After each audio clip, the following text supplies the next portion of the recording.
People have given me a pretty hard time most of my life.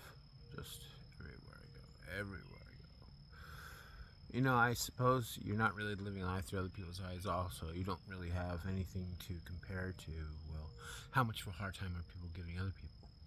It's possible everyone's just giving everyone a hard time. But being an inventor and an explorer is something I've been doing basically my entire life, starting with Legos and just playing outside by myself and uh, our apartments in Spring Branch, Texas. Spring Branch, Houston, Texas. And autism just it's very focused on what I do and what I'm interested in. I've been interested in engineering, and people, and um, obscure relationships leading to big effects, otherwise known as magical powers. um, Uncovering obscure relationships. How can I get to using only my body? How can I get to a big effect in the environment that does something constructive for me and others? So, I've had these constant focuses my entire life, and because of the way I think, you know, which has a lot to do with the Bible. I grew up in the Worldwide Church of God, and when I was about 6 years old, I knew something was like really wrong with us. Like, it's like the rest of the week, everything is fine. We're like a happy family. Saturday comes, it's like just madness and anger and pride and all these feelings in the air, and I hated it. I hated going to church because it just feels unnatural. Like, why are we doing this? And so I knew something was wrong with us because it was like when you're in a cult, like growing up, you don't know you're in a cult. It's just like how your world was designed for you. You woke up and it was like this. That's what you do. You go to church every Saturday. They sing these dooming songs. Um, and, you know, a lady walks into a church wearing a summer dress with her two kids because she wants to find a good church, a single mother with her two kids. And we're all in like these dark colored suits and turn around at one time like robots because she's wearing bright clothing. And, you know, kind of her legs are kind of showing at that. It's like that was actually kind of weird for me. I actually was kind of embarrassed because like I became conscious of myself when that day. Um, it's just really interesting the times I became conscious of myself and what's going through my head. It's like other people have been there my entire life and influencing me. But um, I was it's noticed that when we all turned our heads where it looked like robots. It was just like very robotic, and I caught myself that I was a part of that, and I was thinking about it after it happened. I was probably, I think I was 6 or 7 then, 6 or 7. But she was just a sweet lady with her two kids, and then everyone went over to greet her and kind of tell her, probably tell her, I didn't hear what they were saying, but the way that they kind of walked over there and greet her and stuff, it's probably kind of like, oh yeah, it's so good, I'm so glad you're here. When you come in, you just need to wear this. I don't know. I don't know what happened. That could have been what happened, but I didn't hear anything. I know she didn't come back. But I kind of had like a really different childhood because of just a combination of a lot of things at one time. Autism, growing up without, you know, I only had my sister and my mom and my mom's friends for most of, for up until for like the first 7, 8 years, almost 8 years of my life. That's, who I had. My sister, my mom, and my mom's friends. And my brother was a baby. And by the time I was about 6 years old, we were kind of playing, but he was still a baby, and I'd get in trouble if like I um, play too rough. I think one time I cracked a whip in his direction, and I got my whip taken away from me, like an Indiana Jones kind of leather whip from Mexico. So I didn't really have I have a brother that's 4.5 years younger than me, but he wasn't actually present as a playmate until I was about 6, and even then, it's not really like someone you can fully connect with. Um, but so I kind of grew up in my own world for the most impressionable years of my life, and that revolved around autism, playing with myself, my interests, my my mom's friends and their conversations, and my sister. That's what I had. And my interests were very different, because I'm just kind of left to my alone for my mind to develop, and I'm given these things from the Bible, like Moses and parting the Red Sea. My mind's just running, forming connections regarding these things. So, in my mind, God wants you to part the Red Sea. That's what God expects from you. Then you watch all these, and see, it's not like overbearing. Like when you're a child and you're thinking that God is expecting you to part the Red Sea, you're not thinking, oh no, like what am I gonna do? You're just working on the problem, right? How can I understand? How am I getting here to splitting water? It's just a problem you're constantly working on. And you're not. It's not overbearing. You're just working on it, thinking about it. And I have all these movies growing up in the late '80s and early '90s. Flight of the Navigator, The Never-Ending Story, The Boy Who Could Fly. The DuckTales special came on, the Cloud Kicker, and he's got his sky little croissant-looking surfboard thing. There's just so many different movies where they're advertising Peter Pan, Disney's Peter Pan, that was a big one, where they're advertising basically magical powers, right? And now you got the Bible, you got this guy Moses. I didn't know about Jesus. I didn't know Jesus at all until I was in junior high. I never even heard anything about Jesus, which is really strange. Think about the church, right?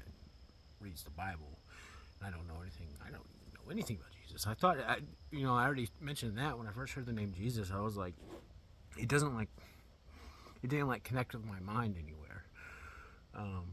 You know, so, I knew Moses, I knew Noah, and so Moses was like my role model, right? My role model is a guy that parts the Red Sea and leads the Israelites from Egypt and gives people the law. It's not a bad role model. It really isn't a bad role model, but it's actually it's a great role model compared to other people. You have basketball players and musicians and stuff. The standards aren't really that high. And people think, well, those are impossible standards, Adam. No, they're not. They're not impossible standards. You're just not working on the problem. If you set that seed, that's what Jesus did. Jesus set the standards. If you say to this mulberry bush to be uprooted and planted in the sea, if you have faith as a mustard seed, you can say to this mulberry bush, be uprooted and planted in the sea, and it will obey you. Can you actually picture this in your mind? You're talking to a plant. It somehow becomes mobile. I don't know if it's flying through the air, giddy up, and the roots are turning legs, and it's running across the land to the ocean. Its DNA changes, and now it's a sea plant. What does that sound like to you? That sounds like witchcraft, right? That people would probably, if they actually saw that, they're being a good Christian. They're being a better Christian than others are, and they'd probably get accused of being a witch. Because they don't actually understand that their own religion that they're practicing, if that were the case, right? I mean, that's what it says. And in reality, when you sit there and work on the problem, you develop relationships and how to get to these things. How can I use words, whatever is associated, whatever this is, whatever the meaning of this is, in my relationship with me, the words I'm using, God, the fact that there is a God, and plants. How are we getting to speaking to a plant, to point DNA changing its now an ocean plant, run however it gets over there. Right? It's a problem that you work on. And the fact is, in the mechanics of the universe, there's just so much possible with the makeup of our existence, it's probably going to be possible. Whatever it is that you're working on, it's probably going to be possible to, let's say, sober and loving extent. So my head doesn't look like other people's heads do. My identity doesn't look like other people's identities. My expectations don't look like other people's expectations. Not that I'm saying I'm like the only person in the world that could be like this. Although I've taken some measurements that indicate that that's a possibility. But I'm never seeing the full scope of the data. But if I give out what I have to other people, now they have it. If I give out my words to other people, now they have the way I think. And we're coming to some type of similar replication of what I do and my capabilities and others. But other people, they already have their capabilities, and I learn from them as well. But,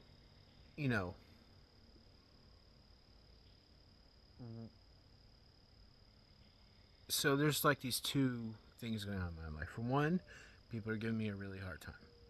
And it's already hard to deal with because I get overwhelmed extremely easily, and I have to go retreat. In situations like school, you can't retreat. I can't retreat. I just have to sit there and figure out how to face being overwhelmed. And because I was told I was not autistic in kindergarten, when they discovered it, and they had a meeting with my parents, and basically it was decided that I was going to be living a normal life. But I can't live a normal life.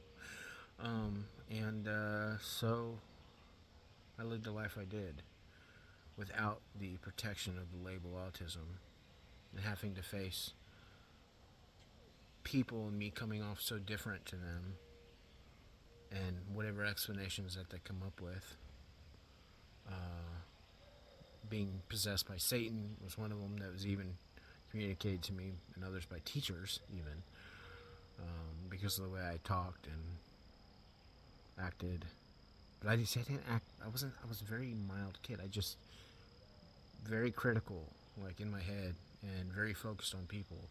So, and I'd get very upset about subtle injustices that I saw someone getting away with, even teachers, adults, saw something getting away with. Basically, some stupid lie. I would call them out on it, but I don't know that kids are not supposed to be actually being able to communicate like this, and so you get called you scare people, basically. We really want to give people what they have, not make them into too bad of people. They're scared. Okay. So years later in my life, I'm basically still at a place where I'm being attacked by a lot of people on a lot of different fronts for a lot of different reasons. And no one wants to meet me. No one wants to actually understand what's going on in the world. Everybody wants to have their judgments and their accusations and their trash talk and their gossip. And it creates such a massive void for me to be able to move around normally and be comfortable and happy living. And they don't care. Well, they didn't anyway. No one cares. Because I'm not doing what they want me to do. So they don't care. They're going to create problems for me. And so you see what's going on? I have extremely far out capabilities, and I'm being attacked by a lot of people. So I'm just thinking about leaving. Well, at this point, not anymore. But this is what this conversation is about. It's about this phenomenon and circumstance. Because I don't have to be here at all. I don't have to be here. I could be like a modern day Nemo, and that's ultimately, in many ways, I'd be happier doing that, except I'd be abandoning my wife. I'd be abandoning her family. I'd be abandoning my family. I'd be abandoning this country because I am aware of things others don't seem to be aware of, and I have solutions to problems others don't seem to have. And I talk about those solutions on LinkedIn and Facebook and Minds, or I used to use Minds and YouTube. And even though nobody wants to give me credit for some reason, my solutions I'll still put in use. I don't know if the social media sites are just blocking me from seeing my interaction or what. I don't know something's going on. There are anomalies because when I used to drive for Uber, sometimes people would get in the car and they look like they saw a ghost. Like, it's you. That's the look. It's like, it's you. And I don't know where they're like finding out about me. One time, someone on LinkedIn even messaged me and said, "Hey, I didn't know you lived in North Carolina." Man, I have like no interaction on any of my posts. 23 views per post, and that's a lot if I get 23 views. And I talk all the time. And what I say, when no one else was talking about it, shows up in the news from key figures in the news. I have no interaction. 23 views. This is stupid. This is like really stupid, man. There's like some really weird anomalies. And whatever type of demonic entitlement is coming from people that's causing that, eventually we're going to find it out. And eventually I'm going to be released from this prison of these arrogant, childish little babies. But in the meantime, what I ultimately determined is that, if they're actually using what I'm telling them, they're helping themselves and others quite a bit.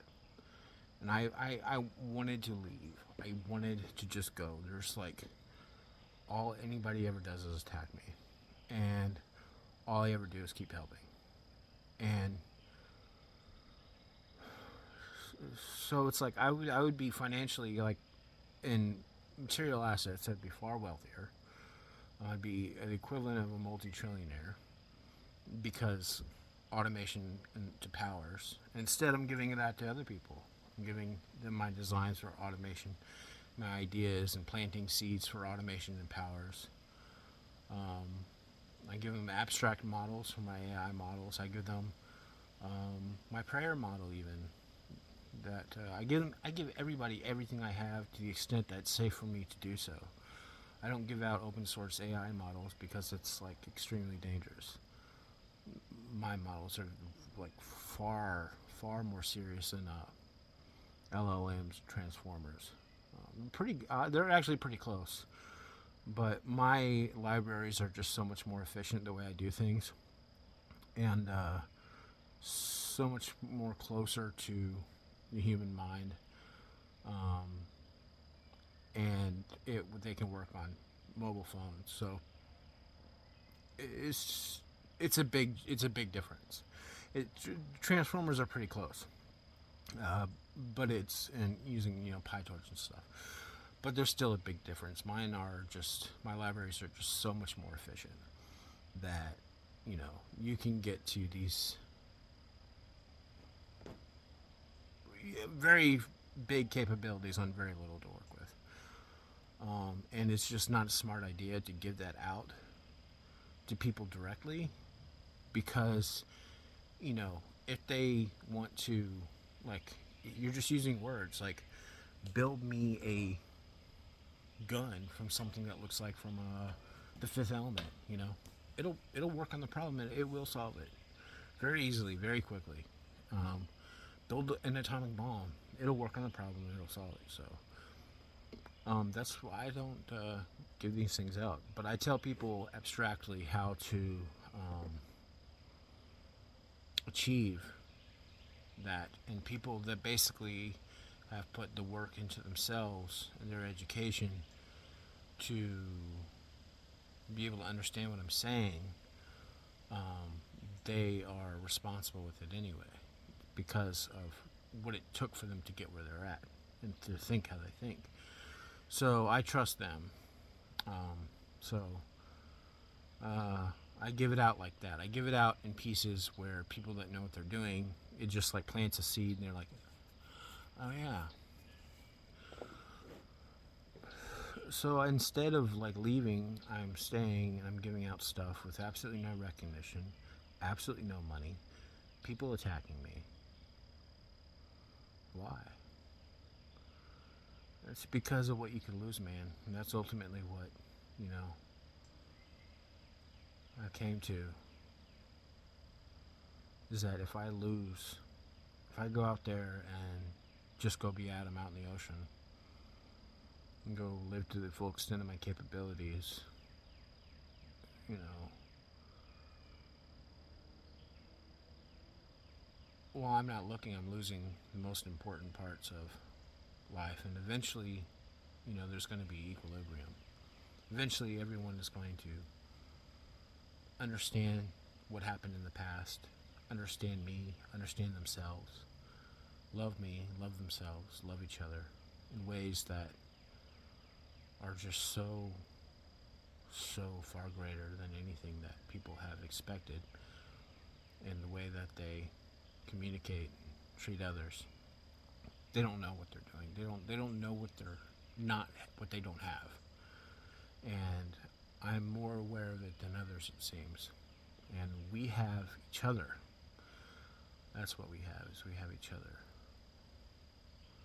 And we have God. And we have peace. We have nature. We have this just extreme feeling of peace and happiness and contentedness and love in the air that's so thick that the air feels just feels thick, like more real and thick and richer. And that's what life is like. And everybody takes care of everybody else, and everybody are very educated in very big ways.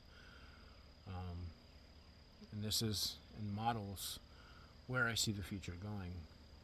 See, I'm not like acting as a prophet. I'm basically talking about mathematical models and outcomes. It's not they're not, I wouldn't call them like prophecies. I'd call them an analysis. So I don't want to. I don't do the prophet thing. I don't want to do that. I just think that things are what they are. You don't need to go around saying I'm this one thing or another. You know, whatever you do, whatever work you do, that's manifesting, who you are. And, Jesus, I don't know if Jesus is telling people what their actual name is in a bigger story of our existence. Your name, I'd say that your name's Peter. Peter. Is that a new name? Or is that a name that he forgot he had? I don't know. I have a lot of questions about things because of patterns that I see, and I don't really know. I have to stick to what I know. I have to stick with, I have a lot of questions and hypotheses and things all the time, but I have to stick to what I can measure, what I can know, because it would just it makes me crazy, these stories that people do, where they're they're saying they're Elijah, or some people call me Michael. I've never gone by the name Michael in my life. My cousin's name is Michael, so it'd be kind of weird. But I'm pretty sure that they're referring to the Archangel Michael. I don't know anything about angels. I don't know how other people know about angels. I accept the possibility that they could know things, but I don't personally know anything. So I can't it's a cartoon character. I don't know anything about these things. You know, and I think really people are really get kind of caught up in crap like that, and I don't want to encourage that or recommend it. My mind doesn't work like that, so there's no reason for me to actually go along with this, you know. But it's just the work that we do. That's what you're doing. Whatever it becomes, that's who you are. That's what you're doing. So that's why I'm here. Is because we're going to have such a great future. After this turbulence is over and all these bad times are over, and it's just more helpful if I'm not a recluse, and I don't want to be out in the ocean and turn around and everything's gone and I wasn't there for people. And that's what I had to say. Thank you.